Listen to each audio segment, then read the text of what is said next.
Welcome to the Bek Lover podcast, where you might learn a thing or two about life. I got a good friend of mine in the house. I'm honored to have him. I've been waiting to get him into the studio. I got my man, Eric Arndt. You know him as Enzo Amorea from the WWE, also known as the Real One. He's got a lot of things cooking and brewing, and I'm excited to talk to him about the past, the present, and God willing, where the future's going. Yo, EA, thanks for coming, bro. Thank you for having me back. I appreciate it. And you were right down the street from me, which is crazy. We just discovered yesterday our studios are basically a couple blocks apart. For safety concerns, for myself at least. Yeah. Let's not reveal to the audience kind of where we're at. I never. Nobody's getting a pin dropped, bro. Although if I'm hanging out with you, I think I'm okay, bro. Hey, I got to say, I own it. I wear it, and you can't hide me. Tats out usually, never sleeves on any of the shirts I own. The hair speaks for itself, the beard, the look. It's funny, I became one of the most recognizable pro wrestlers in the world, and I considered that an achievement because when you look at the business of pro wrestling, really what it is it's built on the backs of giants, as it should be. And I understand that concept because when I'm in the airport and there's a little kid there and he looks up and he doesn't know what pro wrestling is, but he sees the big show, the giant, right? Paul White walking down the concourse, and that kid goes to mom and dad, "Oh my God, who is that?" And they go, "That's a pro wrestler." Yeah, kid, that's what a pro wrestler is. And I've had the luxury of getting in the ring with some of these giants, and I do firmly believe that, like the heavyweight champion in my business is exactly that. He's the heavyweight champion of the world, Brock Lesnar. You know what I'm saying? Like the UFC, the parallels that are drawn when we're portraying this David versus Goliath story that everyone, no matter what language you speak, you could put a guy in the ring in China or a guy in the ring in Ecuador or Chile or Peru, and it doesn't make a difference what language you speak. We know the story of David versus Goliath. We understand it when we see it. We can visualize big versus little, and that's what pro wrestling is. It's a story. I was blessed enough to go out there and tell some stories, and when you're me, I believe that you have an opportunity to be different, and that's what can make you great in pro wrestling. My mentor said to me, Dusty Rhodes, you could be good, you could be bad, or you could be different. And shit, when you're fucking 7 foot tall, you're good. You ain't got shit to worry about. But, if you're me, you got to be different. And how tall are you? I'm 5'11", 205 pounds, 210. Played college football, was a decent athlete growing up, but not good enough for the NFL.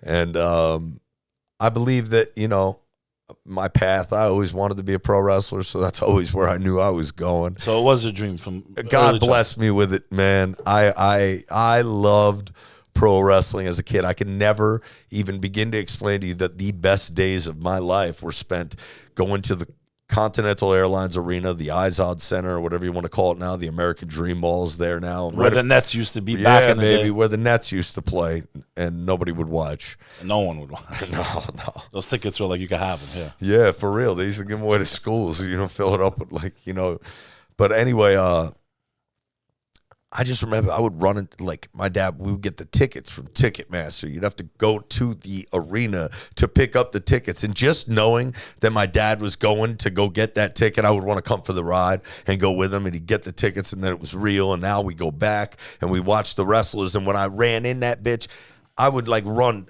My dad had no control of me. And parents, there's so many asshole kids out there that have great parents. Okay? What do you mean by that? And you can't necessarily blame parents for the way their kids are. Not necessarily.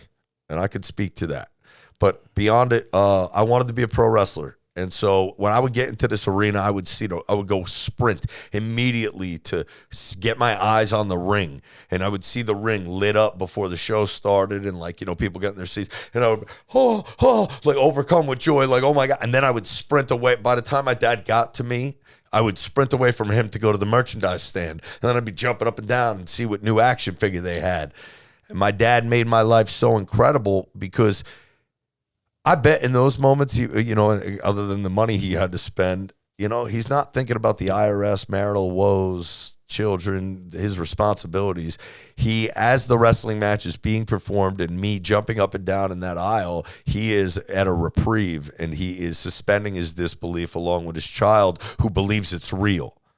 And those were the greatest moments of my life. I was a kid and I thought wrestling was real. And I had their toys and I was holding them in my hand while the guys were in the ring. And I loved it. So I never tried to lose that when I got older because there's a lot of politics that go into when you become a professional at the highest level in the world and what goes into creating a television product and the long-term storytelling and all that is entailed with the travel and this person, that person. It's a lot. But when I'm out there, I never cursed on TV for 7 years. And I never got saw in a picture with like a beer in my hand.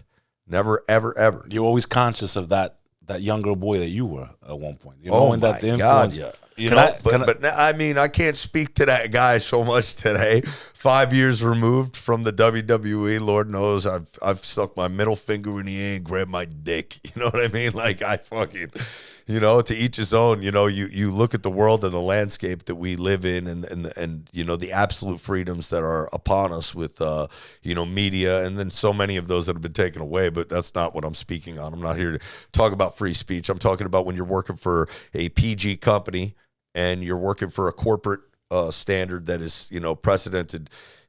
You know, this is unprecedented. This is an entertainment enterprise that was created by one man, Vince McMahon, recently sold for $9-point-something billion to Endeavors, you know, combined with the UFC. And there's a lot on the plate. And you know, if you want to eat, you got that microphone in your hand. That's the lifeblood of the company. If you go out there on live TV with no rewind button and say the wrong thing, forget the line, or go out there off script and say something ridiculous, there's repercussions to this. And that's we're talking about at a time a publicly traded company, but now, you know, owned by Endeavor. But either way, you know, relationships with Disney and other partnerships and things that they've done, that's a major trust when you get that microphone every single week. And, you know, if you break that trust, there's consequences. So I think that when you are in that world, it is all consuming and you do not want to overstep the bounds, but also you're cognizant of the fact that you are a child's role model potentially. And so much of pro wrestling shaped me as a kid. I was just enamored by it.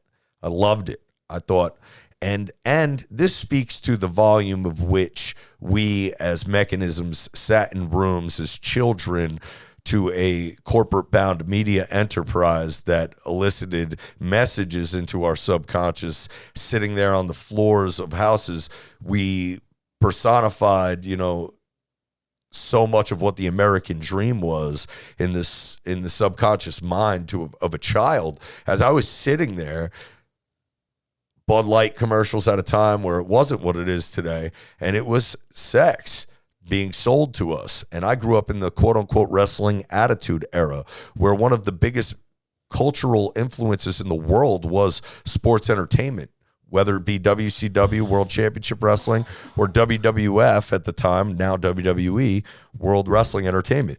These worlds collided with pop culture at a level, getting people to be, you know, we know what channels are and we understand programming and what program are you on. And as we flip from channel to channel in a world where we didn't have access to the internet, and we didn't have a choice as to what we wanted to watch, there was a breakthrough in this world of entertainment with pro wrestling, and it was edgy and it was crazy. And Stone Cold Steve Austin, hell yeah, you know, chugging beer pounded beers. This was what I saw as a kid. And I saw Shawn Michaels come out. I'm just a sexy boy. I'm not your boy. Don't get hit with a copyright on this because I go too far with it. But Shawn was the smaller guy in pro wrestling who defied the odds to become a champion and allowed and opened doors, paved the way for a guy like me to go in and make it. Is he considered the first, like, really, like, average sized guy to do what he did? Probably. Definitely of my generation to become the world champion and on top. And not that he was that much smaller or bigger than Bret Hart. But I think Bret was bigger than Shawn, and Shawn was a high flyer of sorts, jumping off the top rope and doing moonsaults and shit. And it opened my eyes before Rey Mysterio Jr. came around. Shawn Michaels was in the big leagues. This was WWF at a time. This is New York City. That's where it's being nationally broadcast, and cable enterprises eat it right up, and it's still the longest running syndicated cable television show in the history of cable. WWF Monday Night Raw. So with that being said, it's live. It's not the Grammys. It's not the Emmys. It's not an award show, and it's not the Golden Globes. This is live. There's no rewind button, and you don't see concerts being performed live very often on TV. And these artists, they take what they do very seriously, and they put on a performance and a show that is so scripted and so well thought out and produced, whereas this incredible last traveling circus, this entity that started with railroads traveling. We got the toughest guy here. You got somebody that you think is tough, send them in the ring and watch them get their ass kicked by Brock Lesnar in 1940. Okay. And then, okay, now Brock's in the ring with Kurt Angle, but they're in on the joke. You get? Mm-hmm. So if you're from that neighborhood, are you going to test this theory that Brock and Kurt are not really fighting each other?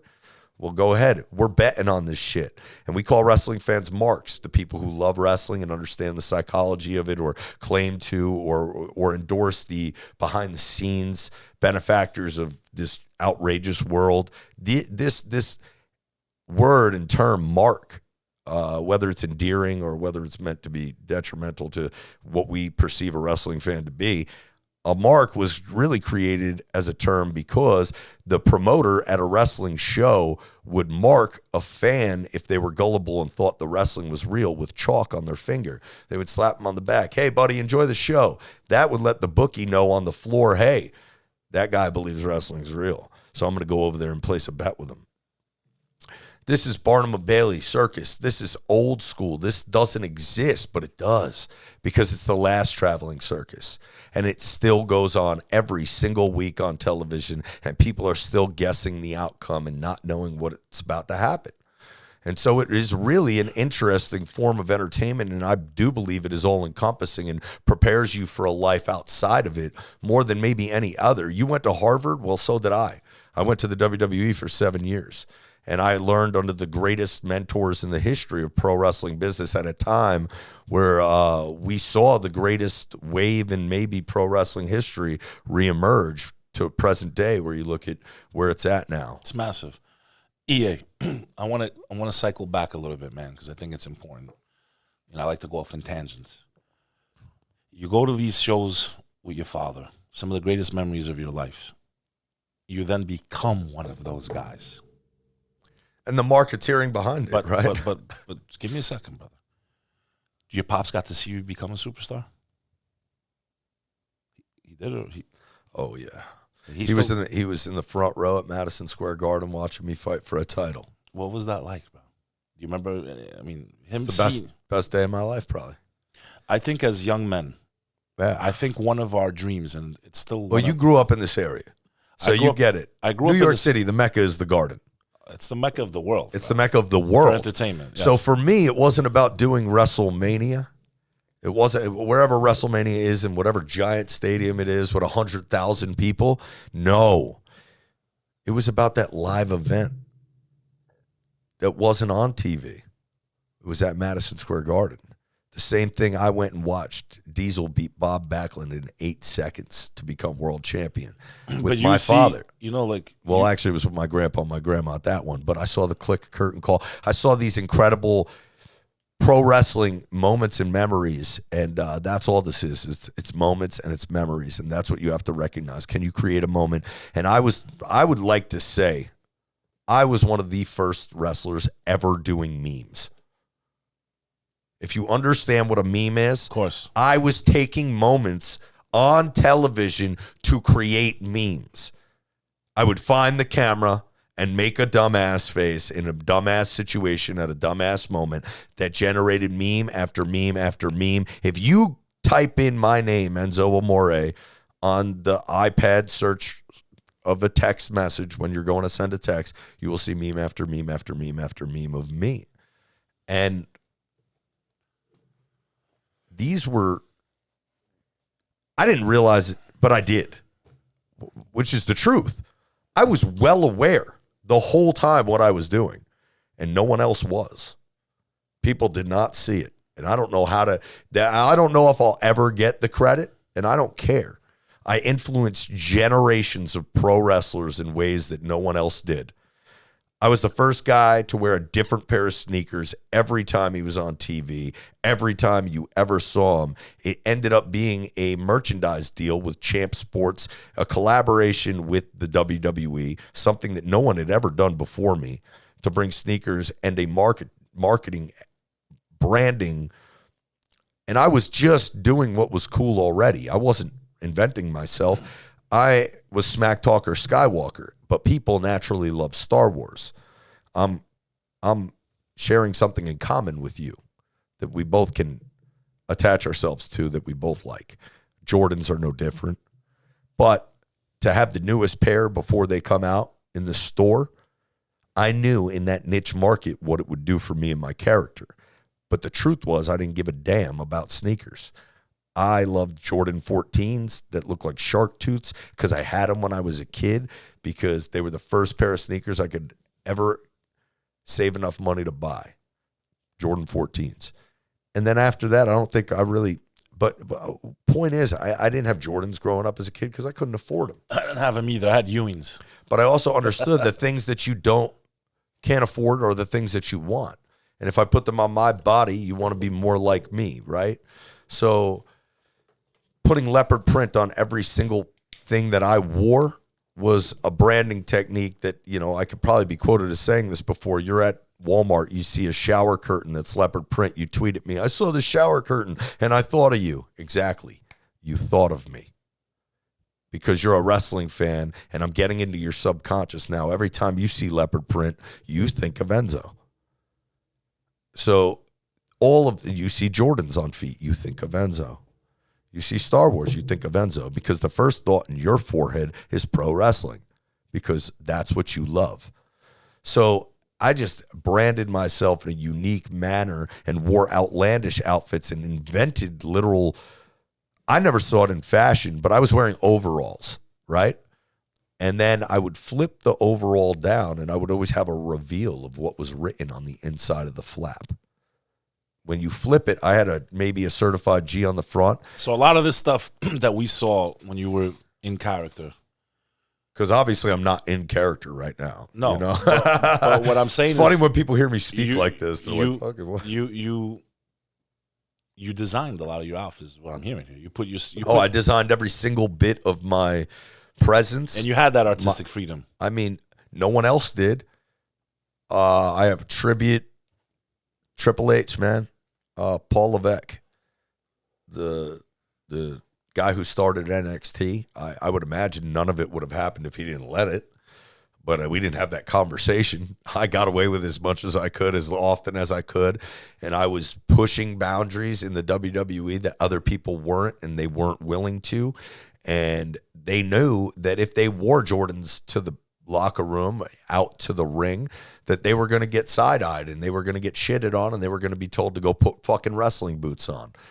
But me, I broke my leg and I got a doctor's note that said I could only wear Jordan in the ring. And I waited till I walked through the curtain to re-debut on my first big match in a takeover, NXT takeover. It was a pay-per-view for NXT, which was, like the farm system of the WWE. But we sold out houses. We did the Barclays Center. We did the O2 Arena in London, and we're talking about 20,000, 30,000 to the gills. So is it a farm system? It has its own TV show now.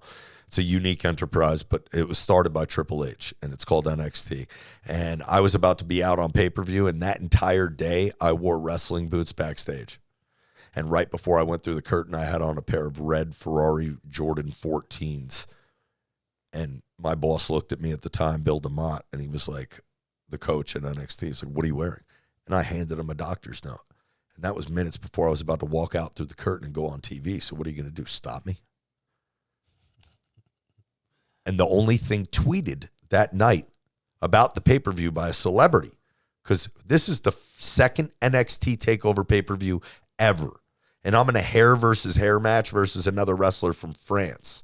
And it's on 9/11. And me and my tag team partner, he's from Queens, New York. I'm from Jersey. We're kind of representing. And it was a very special night for me, my family, and you know, to the world, you know, to be able to go out there and have, you know, the cognizant mind in those moments to find the camera and say, like, you know, we had moments, and all the people back there, you know, we were all, you know, it's a weary day to be a performer, but I was there that day. America won, and we went down. We beat France in this hair versus hair match, man. So Wale, a star at that time, tweeted out at NXT TakeOver, hashtag NXT TakeOver, is Enzo really wearing the Ferrari Jordan 14s? Mean to tell me that the only thing that was mentioned about the pay-per-view by a celebrity the entire night was just that? I saw that. I understood it. The Jordans became my thing from that night on. So the marketing, the branding, you know, Shawn Michaels won the Royal Rumble as the smallest guy to enter the ring, a smaller guy. And he showed a kid like me that I could do it too, right? But when he won that night, Pamela Anderson was his prize. She was going to escort him to the ring to fight for the title at WrestleMania. And I loved Baywatch. Who didn't? We were programmed and channeled as kids. I almost went blind, bro, watching Baywatch. This is what I mean. So when you're a kid and these are the things that you have to choose from on the television. There's a lot of conditioner missing from the house during the Baywatch years. My father's like, how the fuck are we out of conditioner? I just bought a bottle yesterday. Conditioner? That's what he was conditioning himself? Thanks, Bro, oh my God. A little conditioner in the hole probably burned. Oh my God. I was stealing my dad's tenants' Playboys, bro. Oh man. Out of the mailbox. Dude, bro. I didn't need that. I had the WWF magazine with all the WWF stars back in the day. Remember that? How about the fuzzy you would catch a little on cable? Yeah, when the cable would go squiggly lines. I think I see saw a nipple for a nipple. second.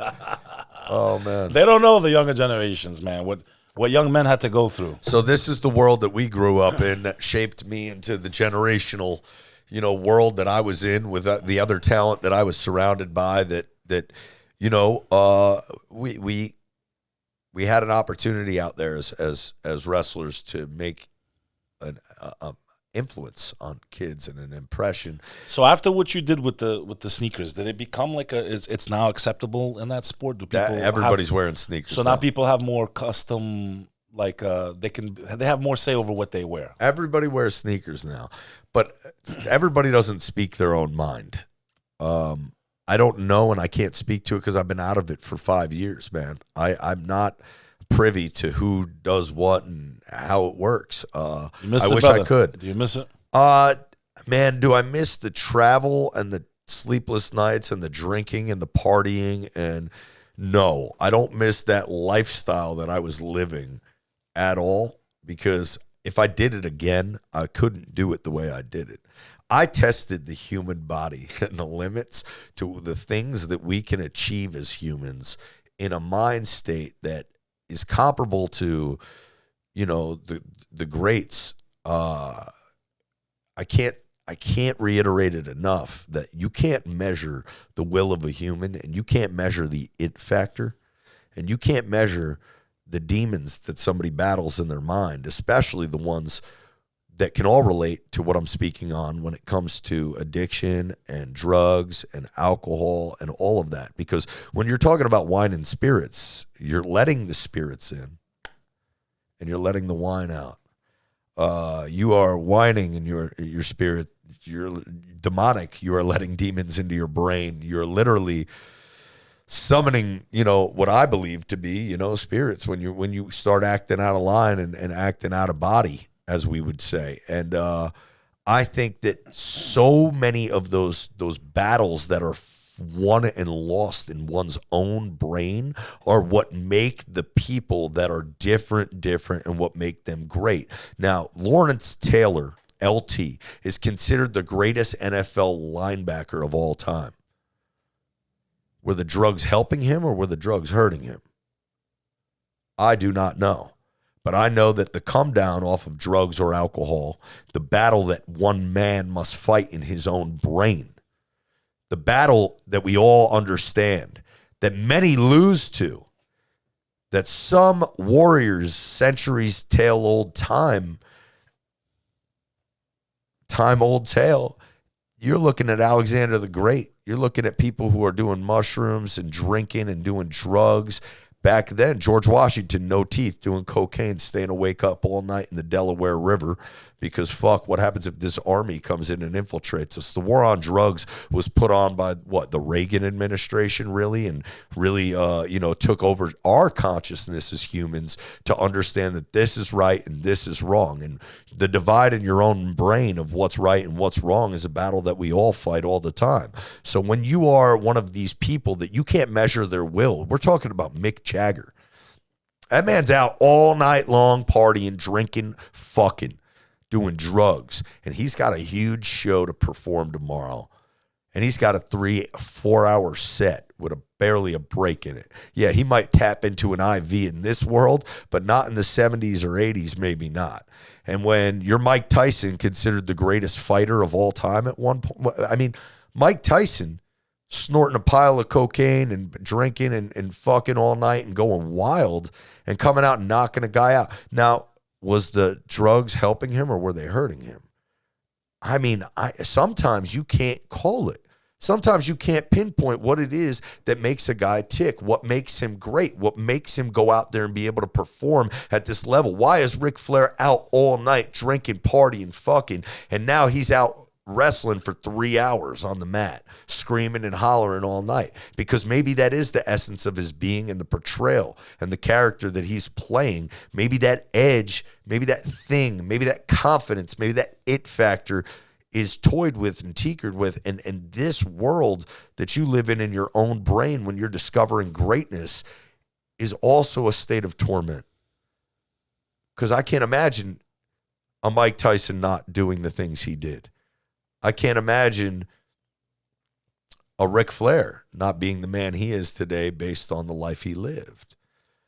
We only respect and appreciate these humans when they're well past their prime or when they're done making their mistakes as we perceive them. And then we, I think... And then we celebrate them. I think Mike Tyson is, forget the career, but I love him more now than ever. His evolution after the lows and the comeback, but everyone fucking loves him now, man. He had this whole evolution, his life, the way, just all these things that changed him. Many would attribute it, he said it himself with the whole frog stuff and the ayahuasca. I mean, like you said, what he's done since, to me, is almost as impressive as what he's done as a boxer, man. I just love what he's been doing, his podcast. It's just his resurgence. Well, you can't deny greatness. That's what it boils down to.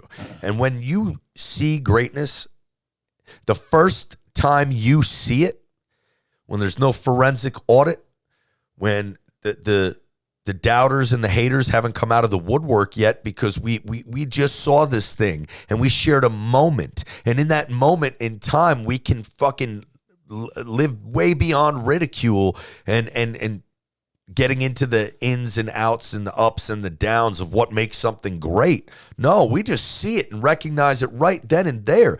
When you are watching LeBron James and he's young and he's in his first NBA title victory, and he shoots that shot and wins that game, you are all losing your mind and respecting greatness as greatness when you witness it. When a guy throws the touchdown to win the game in the Super Bowl, you're like, that was greatness. We all witnessed it. We jumped up and down for it. And then the offseason comes, and now we're wondering if that guy's going to start at quarterback or not. And now we wonder if LeBron is the greatest ever or if this guy's the greatest ever. We leave it up to ridicule because that's what we do. It's objective and subjective, and people are going to make their own interpretation on a moment when the moment's over. But in the moment, we all as humans can agree. When you hear an ovation and everyone stands up on their feet and they go crazy, that's when we're all in agreement. What we're seeing is great. That's why people love a comeback. Because when they see something great, they appreciate it because you know why? You're witnessing greatness for the first time.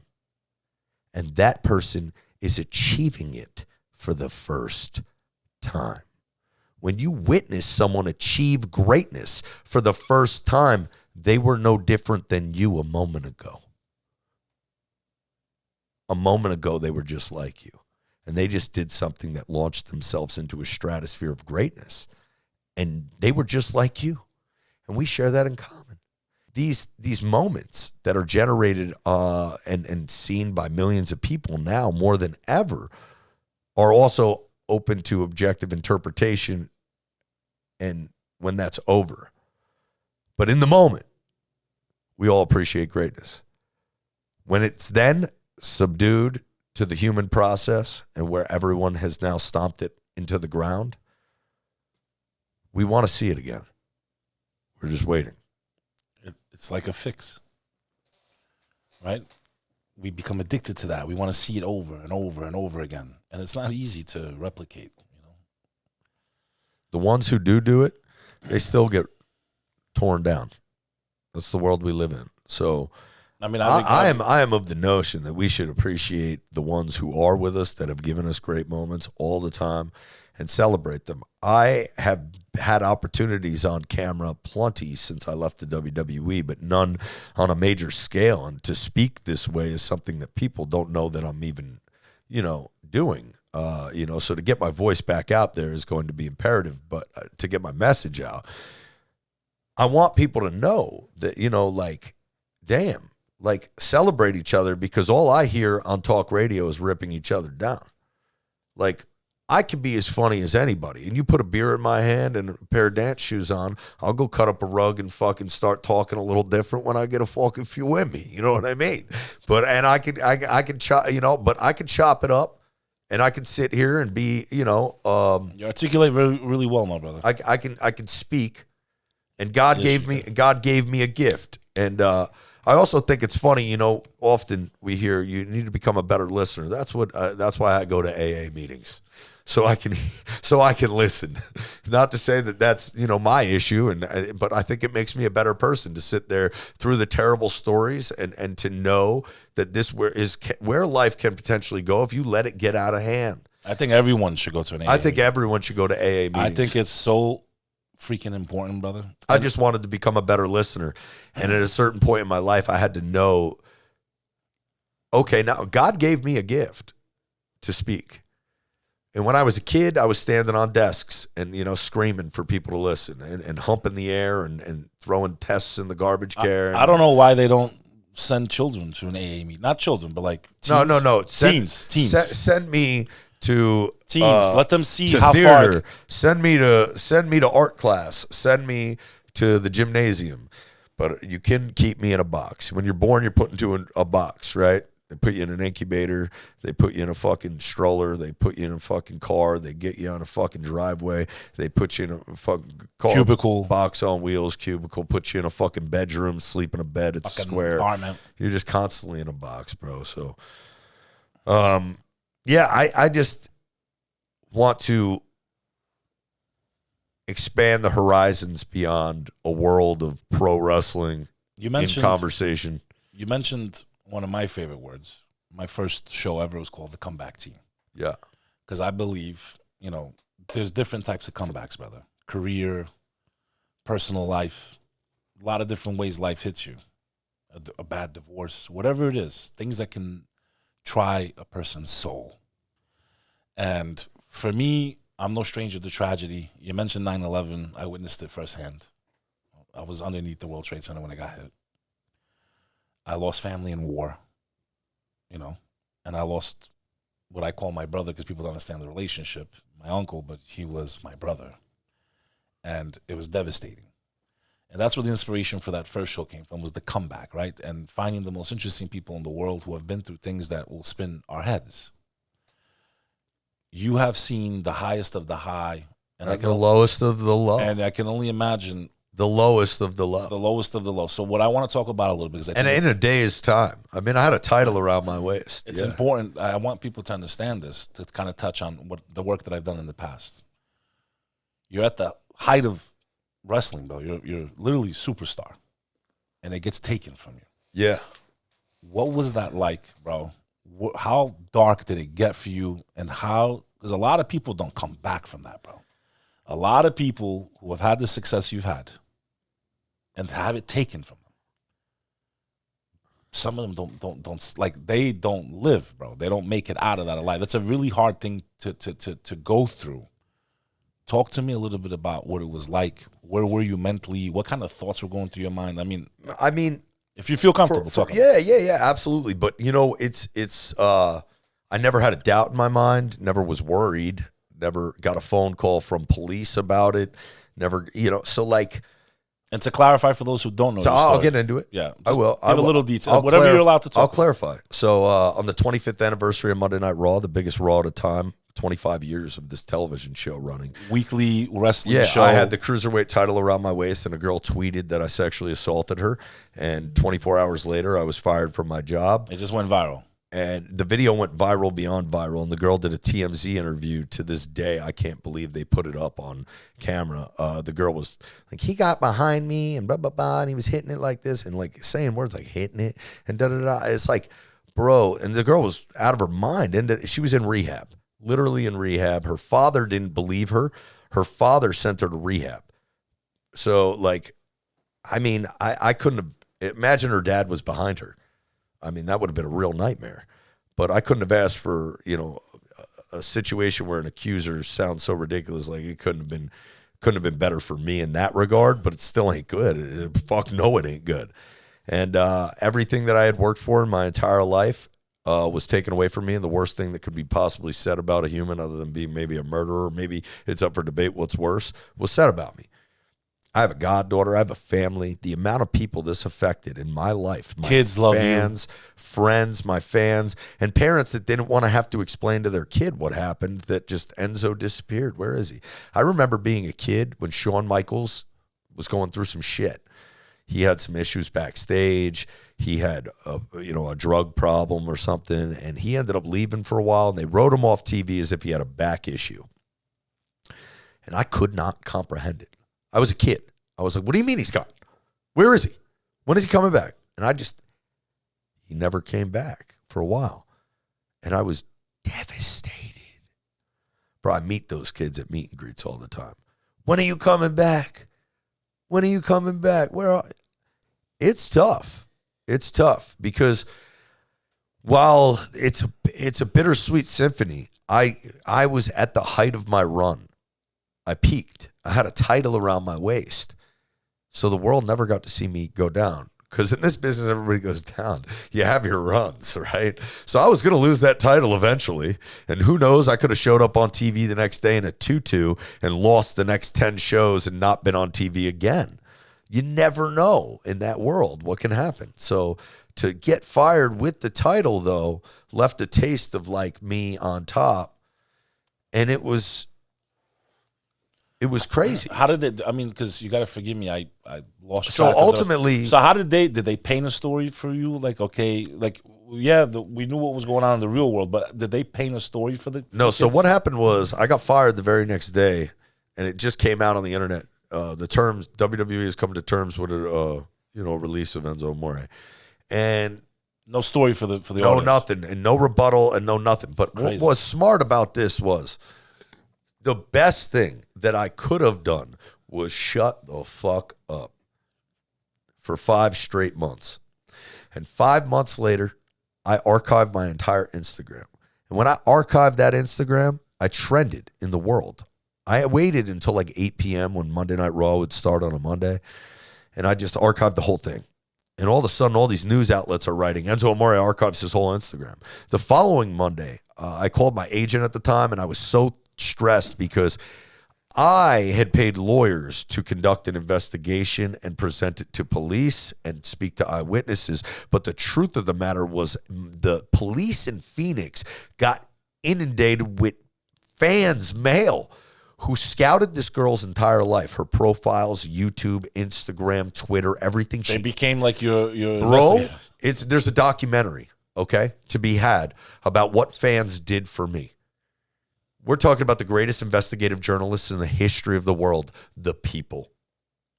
They found every single hole in this girl's story and every single thing that she ever done in her life. And there's videos of this girl talking about, like, she's an influencer on YouTube, saying that, like, oh, she faked her pregnancy to stay with a boyfriend. And then blah, blah, blah, blah, blah. And then she also was like coming out and saying this guy sexually assaulted her, and then no, he didn't, in another video. And it was just endless. Like this girl just speaking like a mouth. Then right after this happens to me, she's on Snapchat with her friends, dildos out, selling nudes and shit in hotel rooms, doing drugs and partying or whatever the fuck they were doing. Did you ever meet her? Yeah. Okay, so I met her, but that was the extent of like where I get pulled into the fray of like, this girl I met her one night. This was just another fucking Tuesday for me, baby. I was exactly who I said I am, and this ended the way it would have if you were living the lifestyle I was living. There was a different girl wearing that title in every city. I was being Ric Flair in 2018. You can't be Ric Flair in a day where we have cameras, we have all this shit. And the smartest thing I know is I would have friends in the WWE who every girl they ever got with, they would videotape it. And I was like, yo, bro, yeah, right. All I could think of at that time was my grandma or my mom and being like my dick out and sex and porno that can never go away and never. So I never took pictures of myself naked, ever. And sent them to girls. No dickies, no nothing. I got tattoos around my dick. But they sure send a lot of those to... Yeah, whatever. I'm just Snapchat. Saying, I never did it. I wish I did. I see what a lot of my I wish I did. Because my friends would tell you, NFL friends I have, sex tapes over scandals. Bitch, I got you on camera talking about doing this, loving it, sexing it. We ain't got nothing here. If I would have been doing that to every girl, then you would never have to worry in your brain. And now that worry lives, and the PTSD is beyond comprehension. When after that happened to me, I could not go out mentally and speak to women. Like I just was fucked. They're gonna think I'm this, I'm that. They're gonna think, and I just was so hell bent on like, and then you become an introvert. And then you become a homebody. The opposite of what you are. And then I find myself in relationships that weren't healthy with women because I wasn't healthy mentally. You know? Like, how can I be Eric, this guy who's the most confident man in the world, who runs out of TV backwards? How can I be me and be the guy that has fun and go out drinking at a bar when I got this target on my back? It's cloud. And now I'm like, every girl I meet, I'm like, oh, no, fucking like, I'm second guessing everything. I get alone. Dude, the few times that I ever met women post this situation, I was so awkward. Like in a room alone, like taking my phone out to like record in my pocket so that anything said and I'm being weird in the conversation. Like, bro, the mental fuck. So then I ended up with 2 girlfriends that lasted for like 3 or 4 years. And it was like, that was never who I was. I never really had a girlfriend. And I put women through a difficult time in my life, and shout out to the women that were there for me in my life and angels in my life at a time where I probably wasn't easy to deal with as a human because I probably wasn't happy right off the heels of this WWE thing. You know, I didn't want to talk about wrestling, didn't want to be near it. And everywhere I went in life, people recognized me as a wrestler. And it's crazy because you got to deal with it. It doesn't just go away because you're not on TV anymore. It stays with you for life. But it doesn't help when you keep the hair, right? So anyway, 2 years later. Was this always your hairstyle? Even before the WWE? No. I had a mohawk most of my life. Just a regular mohawk, just skin on the sides and a little bit of length, probably about as long as it is on top. But the mullet thing came into effect when I invented the man bun, and I apologize to everybody out there that had to deal with that. But what is that? The man bun? I had a mohawk, and in the WWE, they told me I had to grow my hair out, and I didn't have a choice. So when I was growing my hair out and the mohawk just got so long, I would just tie it at the top, and then it was just a little bun. And then I just started inventing hairstyles, and I would put the leopard print on the side of my head. Saw that. And then, you know, you're welcome, Jake Paul and Logan Paul, for the V that they put on the back of their heads, and the little beard that they grew out since the days I saw them backstage in Staples Center in L.A. Logan Paul had a haircut like Justin Bieber. And I'd like to say I influenced a lot of people. You influenced the influencers. I influenced the influencers. And if they don't want to give me credit, they're just assholes. But at the same time, I don't think they're assholes. I think they're smart marketeering geniuses. They're brilliant kids. And what they've achieved is brilliant. And my thing was... My boy worked a lot with them, though. If it didn't... Shout out Paulo Moreno. If the carpet didn't get pulled out from under my feet in such a crazy fashion, which it did... I'd like to think, you know, that the doors were opening for me, but I obviously I was going in those rooms, drinking, meeting, you know, and not to say that you can't go out and have a drink and have a good time. I'm not judging people, man, but I was out to party and get laid every night, and that's your dream when you're growing up. I don't care what anybody says. When I saw Shawn Michaels win the Royal Rumble and get Pamela Anderson, like, that was goals in my brain. Like, I was like, and he dated her in real life? I was like, you he get that? Her? Did he date her in real No, life? but I'm a little kid. But on the show, yeah. On the show, so I'm thinking you win the fucking Royal Rumble and you get the girl. You know what I mean? My boy got her. You get the fucking hottest woman on earth. My boy dated her, though. That's awesome. You know who my boy is? No. Eric Nice, first reality television star ever. He's a Jersey boy, too. Jersey really has a lot of talent in the world. Yeah, tons of talent. Something in the water. But let me go back to this. Sinatra would tell you that. Yeah, Soprano would I tell you noticed that. you have a lot of Jersey. Benjamin Franklin would tell you that. You have a lot of Jersey, you know, tats on you. So to this point, right, when I was a kid, if I scored a touchdown, I looked up in the crowd to see what girls saw it. You know what I mean? Like, testosterone, masculine-driven young kid into violence and fucking UFC and MMA and pro wrestling and boxing and football. Like, these were the things that I liked. And manly men like Terminator, Arnold Schwarzenegger, and Rocky. And these are the movies that made me when I was a kid. Jean-Claude Van Damme and Stallone. I mean, like, Rambo. And this shit was my life. So to become an action figure, or to be in video games, or to be the exact action figure that you envisioned you would become when you were a kid, the thing that you wanted to be, like, that was crazy to have happen in my life. Beyond blessed. But if you live the way that I had spoken about, the Lawrence Taylor, Ric Flair, you know, you could put my run up there with all of them, bro. I don't give a fuck what anybody says. You look at my the tape don't lie. That's the best way to say it. You could give me my accolades. You could tell me that I was good or I was bad or you thought I sucked, but fucking watch the tape. The tape don't lie. You can't watch LT back and say he wasn't great. You can't watch me back and say I wasn't great at what I did. Speaking in a microphone and pro wrestling.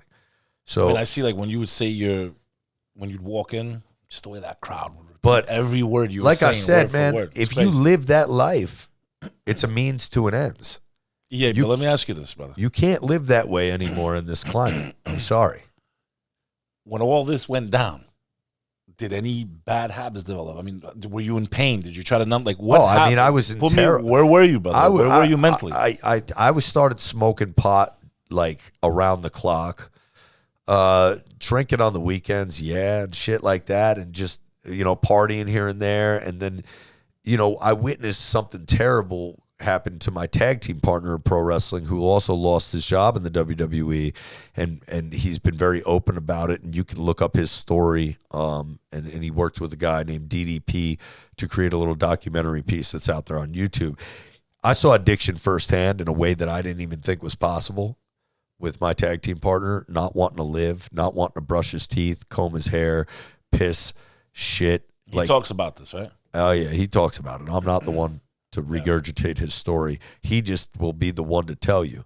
And I saw it tear apart his life, and then it made me so sad that I went into a deep depression after watching it.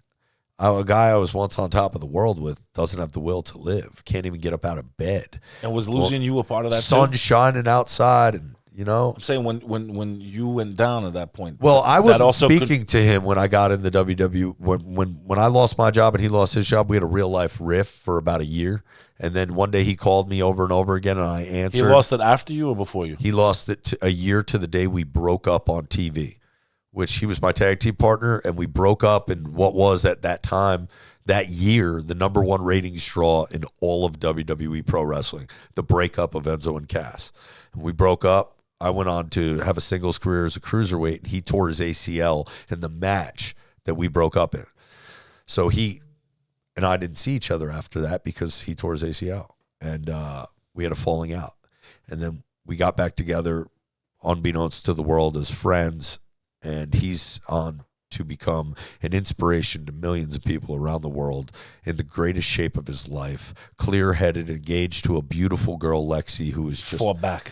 Bro, come From back. The darkness. He is in AEW now, which is on Wednesday nights and Friday nights.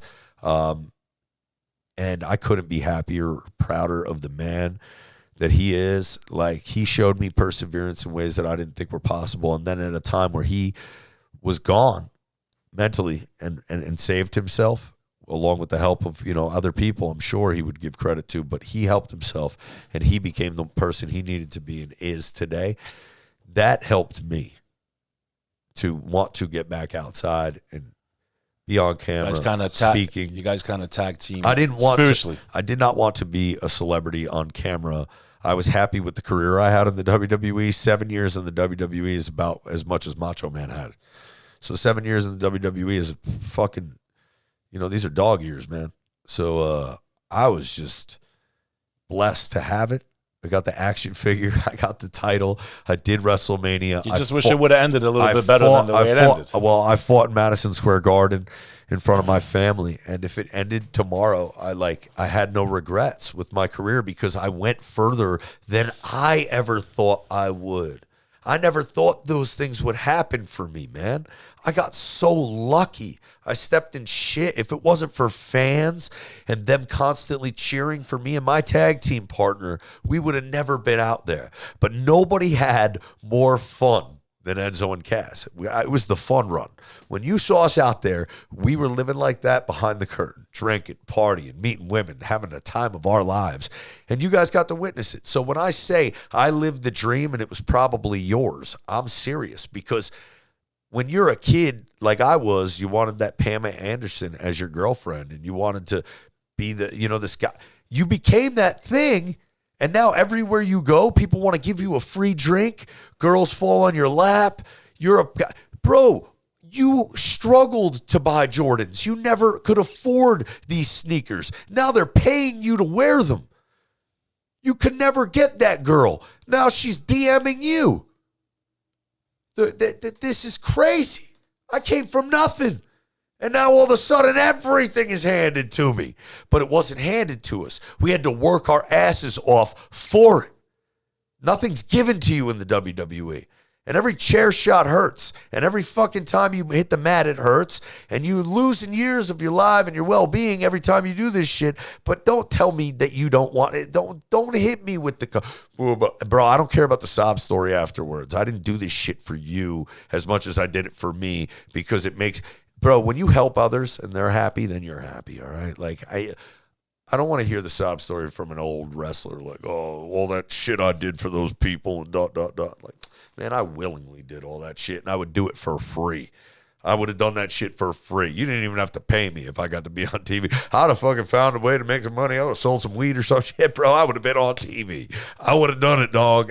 So, like, I couldn't imagine, like, that. Not like relishing in those moments the way I did. That was the reason why I had so many. There was memes, there was moments, there was friends, there was fans, there was family. There was all of that shit, and I relished in it. And I was one of those that genuinely knew what was happening in the moment. Like, this is never going to happen again. Like, this could end tomorrow. Like, take it all in. Have the time of your life. And it did. And it came crashing to an abrupt end when it probably should have. It probably should have. Because if I would have kept living the way I was living, I probably would have died. You're talking about burning the candle on both ends. I have nights where I did not sleep and I was on TV. I was out fucking all night, partying all night, drinking all night. And now you see me on television less than 24 hours later, and it's some of the best work I've ever done in my life on the microphone, in the ring. And why is that? You didn't even have time to think. You're just going with your core essence, is what I think. I was just losing my mind out there. And I don't know if you could ever perform the way that I did if you weren't living like that. It remains to be seen because I've yet to try. I live very differently now than I did then. You know, you grow up. I'm 36. When I was 30 years old, at 31, I had a title around my waist in the WWE. And what I've been through since, and the loss, and friends, and family, and COVID, and businesses failing and starting back up again. Would you change any of it, EA, at this point in life? Is there anything you change looking back? Seriously, anything. I mean, that's easy to sit here and say you would change things, right? I agree. But if you got one shot to change just one thing, what would it be? Would I have fucked that? Only one thing. Paint a picture. I'll show you that one thing I wouldn't have fucking done. Worst piece of ass anybody ever had. Oh my gosh. No, man. I probably would have died. I'm a very spiritual, very holy person. And I believe in God, brother? Well, I lost my job in the WWE and spent the next year of my life with my grandmother in her last year of her life that I would have been otherwise on the road for. You believe everything happens for a reason? I absolutely do. You believe in destiny? I believe that destiny is a part of your creation. I believe that every single day that you wake up, you have a decision to make. Go left or go right. Walk straight, turn around. It starts right there. What time do you roll out of bed? Every single second is a decision that's going to affect your eternity. So making those decisions is always going to affect your destination. So do I believe in destiny? I believe you can manifest your destiny by making the right choices. That's so powerful what you just said. Every second, how did you even say it can affect your eternity, bro? I don't know what I said, but I'm smooth. You are smooth, man. I gotta tell you, it used to be a lot of fun being me out at the bar talking to ladies, bro. And that's a part of my being that is dead and deaded. And I have to say, I'm happy that I've grown up well past that. But I mean, I used to be, imagine like, I threw caution to the wind in every single essence of my being. When I was a football player, I was like Steve-O from Jackass. We celebrate Steve-O now. Fucking love that guy. We love him. We love him. Fucking He's a fucking national treasure. And we love him. And all those Jackass guys. But look at what Bam Margera's going through. Look at what we put them through. We watched them, and they were the original viral content. They were the original but push it over the edge. And when you push it over the edge, we're going to be right there fucking with no rope, just watching you fucking fall. That is human nature. And it's crazy. Man, it's fucked up. But, you know, we watched Steve-O, and a part of me was like that in the WWE. I was Steve-O. I didn't give a fuck what happened to me. Like in the ring. Like, hit me. Just fucking hit me with your best shit. Take my fucking head off. And you want it to be as real as possible. We can't make this look fake on TV. Sorry. So you're going to have to hit me with that fucking boot. And if you don't hit me with the boot, I'm not going to put it over. I'm not going to pretend that you hit me with something you didn't hit me with. Make fucking contact. When I'm on TV, there is an art to what it is that we do, especially if it's not on TV. Yeah, minimize. To try to fucking get to the next town because we got another 3-4 hours to drive. But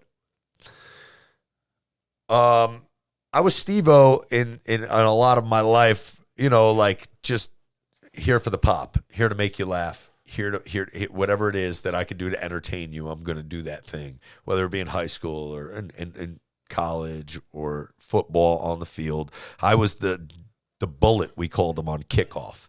So on kickoff, I have friends, I probably could have played in the NFL, people attest to, that coach NFL football for a kickoff, which is a crazy thing to think of. Maybe I should have learned how to be a long snapper so that I could double up and, hey, I could do long snap and I could do kickoff. But I was decent at football. You know, I played defense. I started on defense. But my thing was kickoff, because in my brain, this is the first play of the game. I have the opportunity to make the first play of the game, the most impactful moment of the game, to make the biggest hit, to set the fucking tone, to take this fucking guy's head off, and everyone in the crowd's going to see it because it's the kickoff. They just took kickoff out of football. They make it now so that if you're in the NFL, you're the wide receiver, you can wave your hand in the air, catch it, and now there's no contact. Because the play is so violent.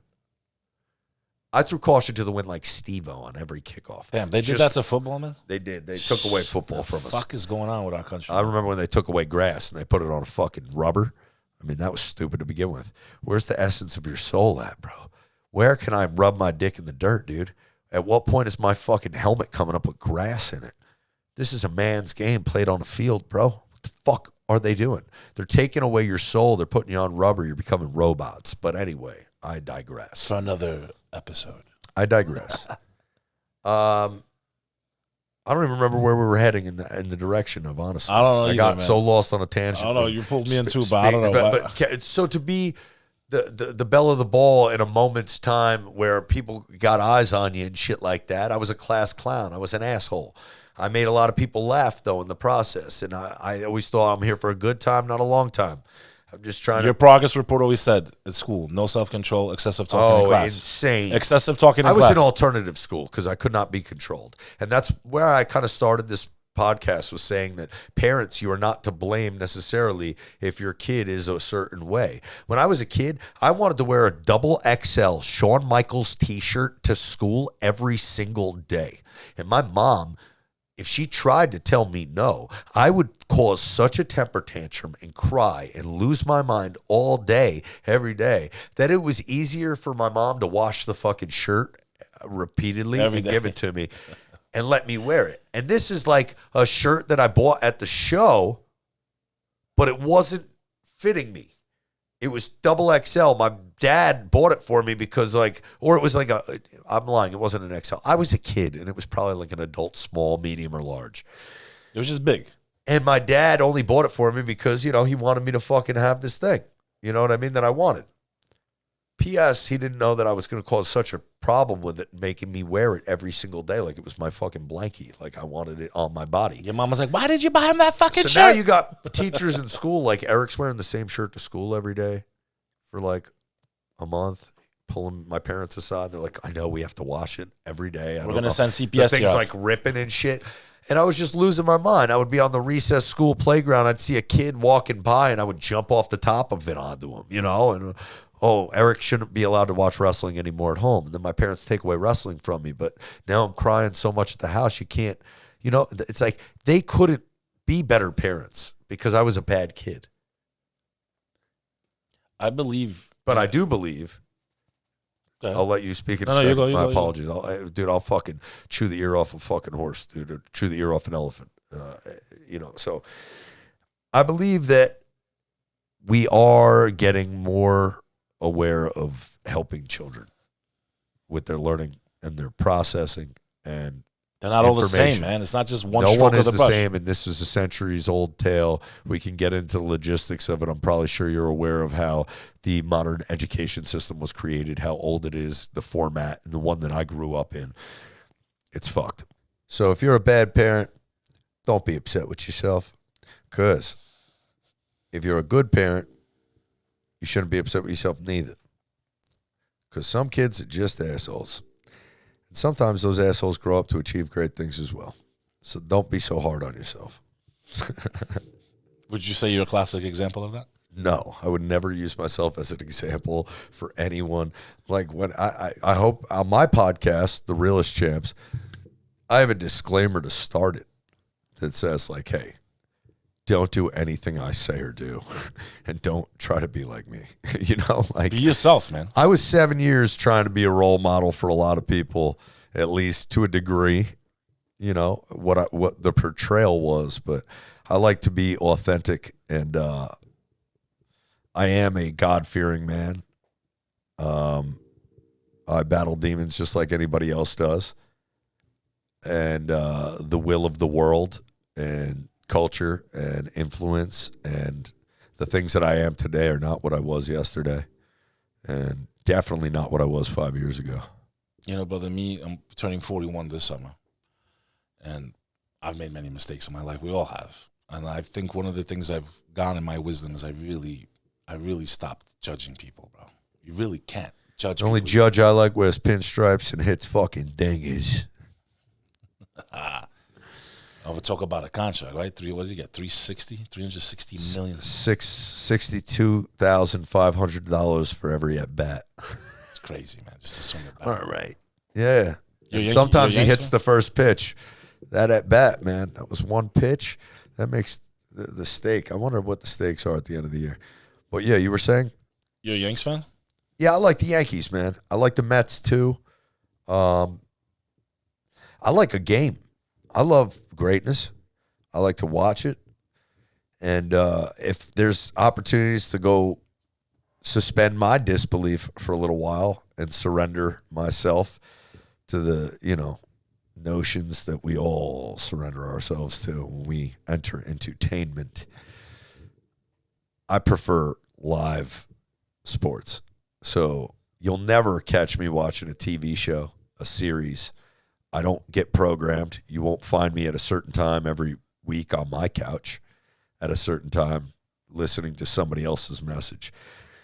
We live in a world where you can search for what it is that you want to hear. And I believe that we're in a constant battle of doing that all the time. If you're driving around in your car, changing channels on the radio, on YouTube, searching for something. And that's one of the reasons why I wanted to come out here and start talking shit, is because I find myself listening all the time. So as much as I did not want to put myself out there because I love the art that I was performing as a pro wrestler, the profession. When you're a mechanic, you can fix a car, and that's a profession. It's a trade. A pro wrestler gets in a wrestling ring. It's a trade. Without the ring, I don't have nothing, right? And I loved that. I loved the art and what it is that I did as a profession. And I thought so often we see people who are narcissists just speaking into a camera, editing themselves and listening to themselves speak, and I can never see myself doing that. Why would I want to subject myself to listening to myself, putting myself out there? I just thought it was so asinine, but you also see yourself doing it for others. So why do I need a corporate entity to put me out there? Why do I need to listen to the man and be a soldier for someone else when I can be the be-all, end-all of my existence on the entertainment enterprise? That is a battle I've fought for some time now as to whether or not putting myself out there or under somebody else's umbrella or just my own, or how to achieve these things. That remains to be seen until, as we mentioned, a comeback, you have success in other genres or other fields where the world perceives you to be a success. So I don't consider myself a failure because something I'm not doing, but, this is all new to me, podcasting on my own front. So being a guest on others is going to be a major part of that. And when I'm not in the chair, my job is to be at an AA meeting, being a better listener like you are right now.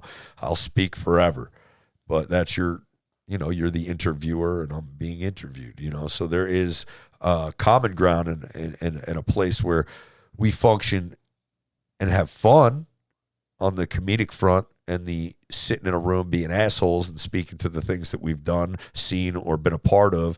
Those podcasts are always the best, I find.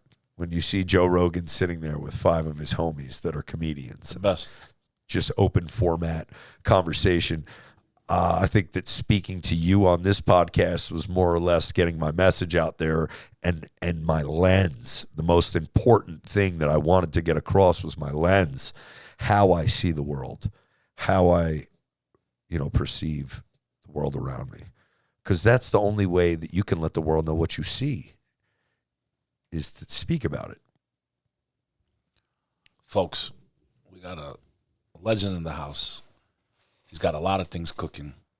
Podcast just started. He's got other types of content coming out. I'm blessed to know him. I want to thank Lorenzo, Rob Weiss, the whole LA family for making this happen. Shout out to Archie also. My man Archie, bro. Archie Arbelli. What a G, dude. Archie, go Giants, buddy. I'll see you at a game this year. I assure you, we'll be in the parking lot. And you know, I stopped drinking for a long time, right? But that's because I don't see a reason. New York Giants play football in MetLife Stadium. That's pretty enough. Yeah, that's it. That's a good enough reason for me to get hammered. Get fucking hammered in a parking lot, let go of all my ambitions, all my dreams. I'm bringing you to a Jets game, bro. I love the Jets too, bro. And we got Aaron Rodgers this year coming to New York. Man, I was going through the airport, and they already have Aaron Rodgers jerseys for sale. Terminal A, by the way, EWR. Have you seen it? It's like an international airport, man. We upgraded. Oh, I it's saw like it. Yes, Austria. yes. Beautiful. It looks like yeah. the Austria airport that I flew into. It's like got golf greens and beautiful Good art restaurants and I saw restaurants. It's crazy. Nice I stores. can't believe it's right here in Newark, New Jersey. I can't believe it took this long.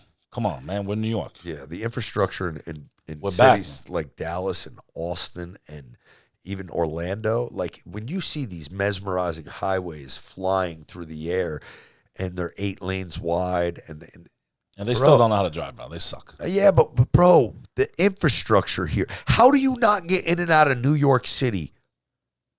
Bro, what the fuck are we doing? Who is fucking this up? My money is paid. Your money is paid. I pay taxes here in New Jersey. Where the fuck is that money going? Because the 1 and 9 in New York has been a fucking murderer's row for years. How many accidents are on the 1 and 9? Tunley Avenue. Going in and out of the biggest city in the world? Lincoln Tunnel? Holland Tunnel? How do we not have roadways that are elevated? Express lanes going down the Hudson River, getting you from Fort Lee to Hoboken. How about just right over the river straight to the turnpike? Get everyone the fuck just Bro, out. why are there not express turn? Like, I can't understand how we have a means. Have you ever been to a city like Qatar, Saudi Arabia, Dubai, Abu Dhabi, Doha? Do you see what we are capable as human engineers to create roadways that just everyone is moving? This is the biggest city in the world, bro. They want us like this, dude. They want. How these about what they sardines just in a did can. to what they just did to 8th Avenue? I haven't seen it. Let me tell you, I think they're going to get rid of cars altogether. What they're doing? How do you knock out 4 out of the 5 lanes on 8th Avenue, a major artery in New York City? Okay, the tunnel entrances are there. You got the bike lane. Well, they know what we don't know, bro. We're going to be flying around in no time. Okay, so we're going to be hopping on drones. So, brother, you literally go to the top floor. You're literally down fucking to elevator. You're down to 2 lanes. You know, and I know the taxi has to pull over, so you're down to 1 fucking lane on 8th Avenue in New York City, and we're not even as busy as we used to be because we still haven't recovered. Between what streets? The whole way down, bro. The whole 8th Avenue. Yes, bro. You're basically down to 1 fucking lane out of 5. What are you doing, man? They know something we don't. Oh, they do. They definitely do. I mean, the infrastructure that we have created here. 15-minute cities, brother. They don't want us going nowhere, I think, in the future. I think they want us within that 15 That 15-minute city bullshit, huh? I believe Hunger Games society, brother. Hunger Games society? You'll be in your little districts, and that's it. Everything's within walking distance. No more cars. Fuck you. Well, that's if we let the totalitarians take control. But what is there to fear other than fear itself, right? And who was it that LBJ? said that? There you go. No, that was Kennedy, man. No, LBJ. Was it LBJ? No, wait. Oh, no. That was John F. Kennedy. That was. Google that shit. Google that shit. Let me Google it. Right. Well, what did he mean by that, right? There's nothing to fear but fear itself. And why does he say that? It's a totalitarian I think you're right. command. Let me see if I got out fact for once in my life. There's nothing to fear but fear itself. There's nothing. FDR. Fuck, I knew it was one of the LBI was. They all got 3 initials, right? Well, yeah, I should have known better because JFK's most watch famous. this: Washington, Adams, Jefferson, Madison, Monroe, Adams, Jackson, Van Buren, Harrison, Tyler, Polk, Taylor, Fillmore, Pierce, Buchanan, Lincoln, Johnson, Grant, Hayes, Garfield, Arthur, Cleveland, Harrison, Cleveland, McKinley, Roosevelt. That's where he is. Taft, Wilson, Harding, Coolidge, Hoover, Roosevelt, Truman, Eisenhower, Kennedy, Johnson, Nixon, Ford. Right after Kennedy, LBJ, piece of shit. Carter, Reagan, Bush, Clinton, Bush, Obama, Trump. Are we going to get banned for that?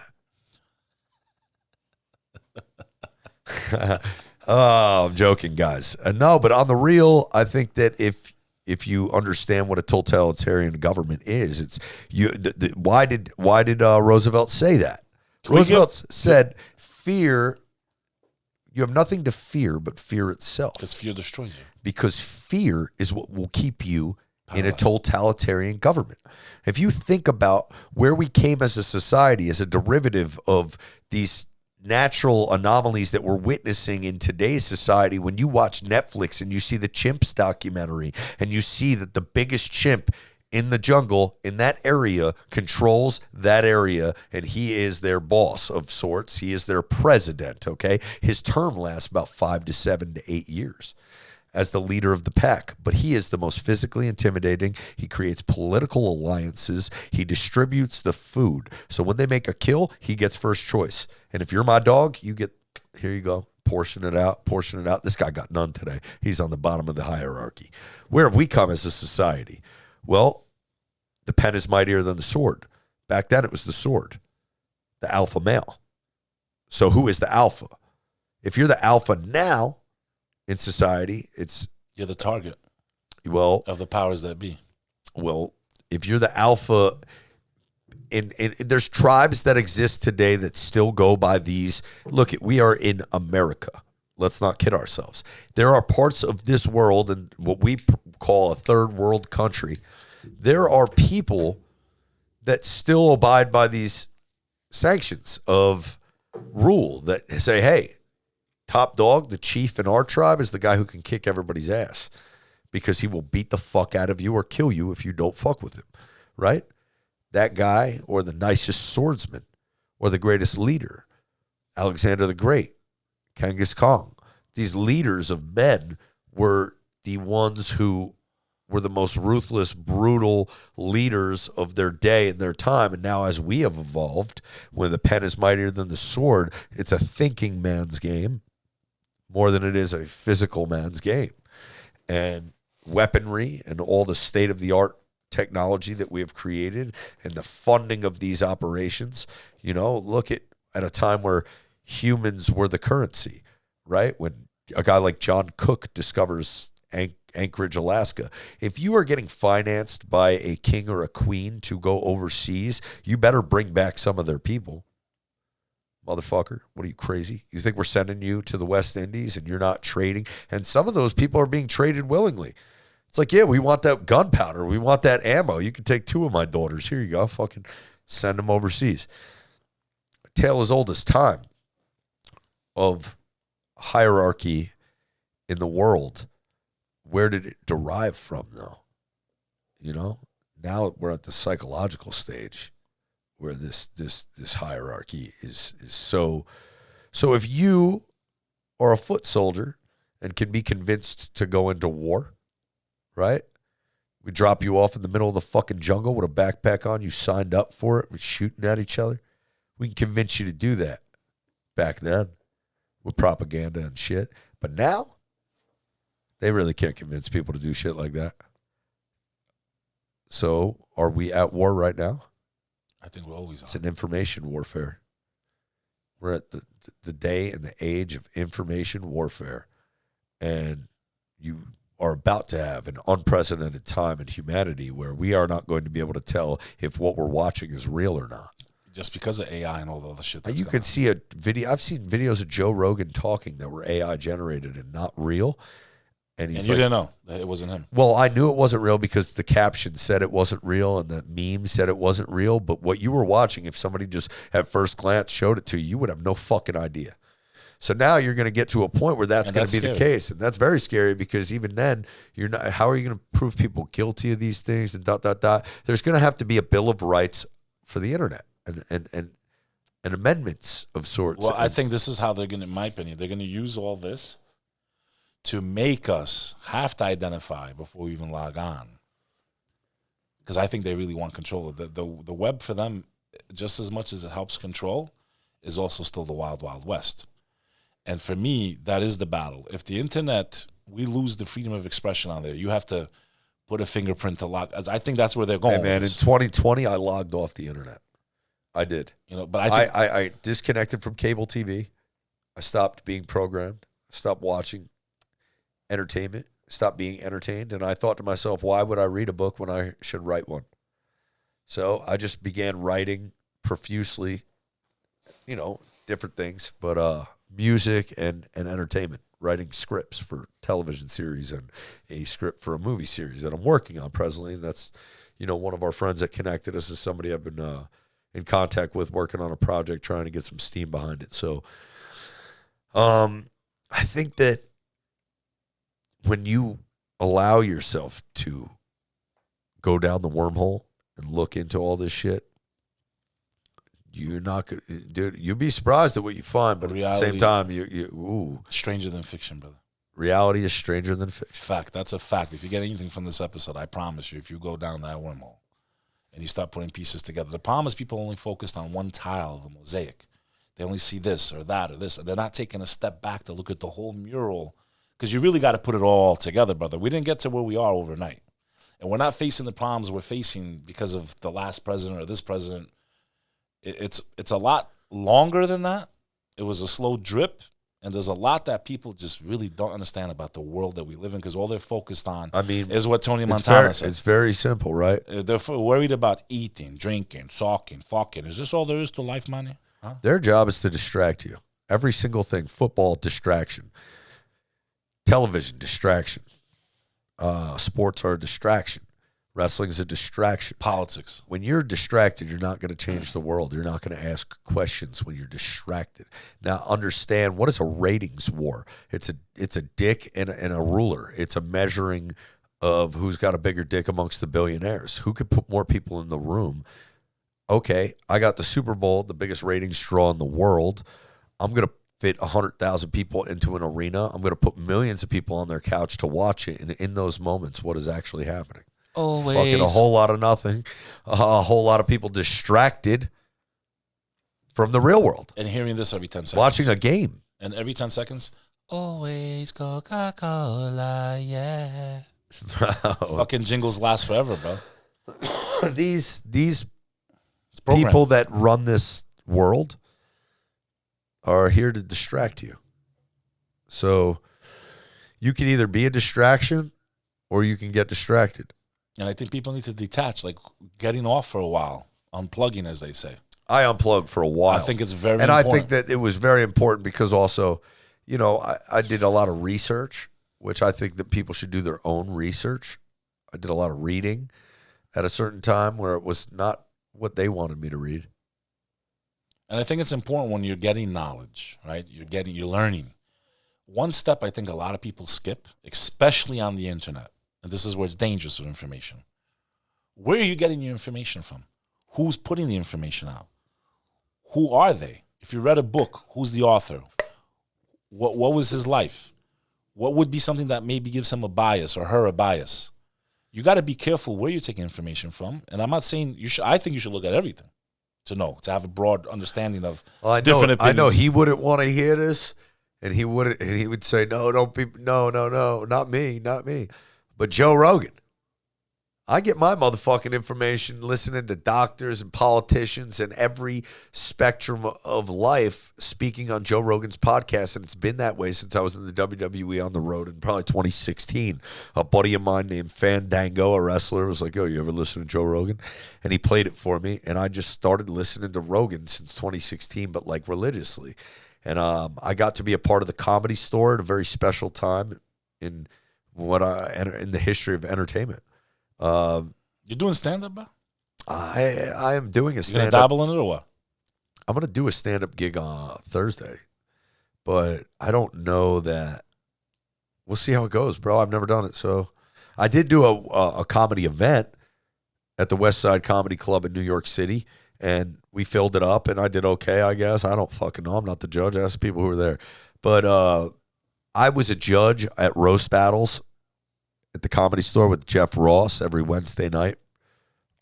And the belly room upstairs, I would also go and have a really good time there, being surrounded by the best comics in the world. And I had a gig in the WWE on TV every single week, and these people knew who I was. And so I was welcomed with open arms, a very unique situation when you go to Hollywood and you're already famous. And I walked in, and I couldn't have been in a better situation. I was learning from the best in the world. Like? Dave Chappelle, more particularly than anyone, and Jeff Ross. I would give Jeff Ross oh my gosh. Dave Attell would come around every once in a while. I would see Pauly Shore. I would see Joe Rogan all the time. Tony Hinchcliffe was a master of ceremonies. Mastrobuoni. Matt Edgar, and a lot of people that came up. Rachel Wolfson. And I mean, it was a who's who at the Comedy Store, and they were all testing their material. And I was on the road all week, and I got off on Wednesdays and Thursdays. So Wednesdays and Thursdays I spent at the Comedy Store in L.A. because there was no days off from drinking.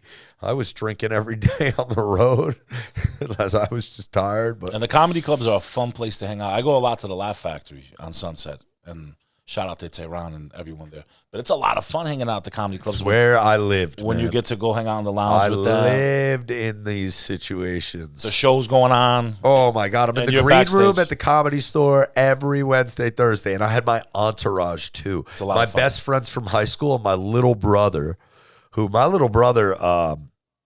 is one of the most successful video makers in the world right now.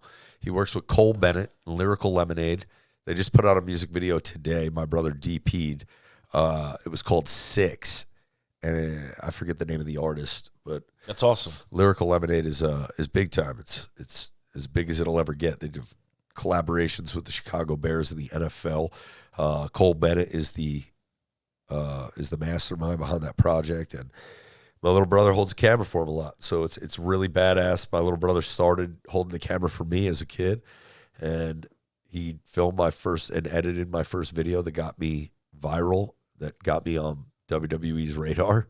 It's awesome that you guys got to do it together, in essence. Yeah, we did. We made a music video called Grace with my grandmother before she passed away. And as I had made mention, when I got fired from WWE, everything happens for a reason. I believe that firmly. I got to spend time with my grandma that I would have never had otherwise.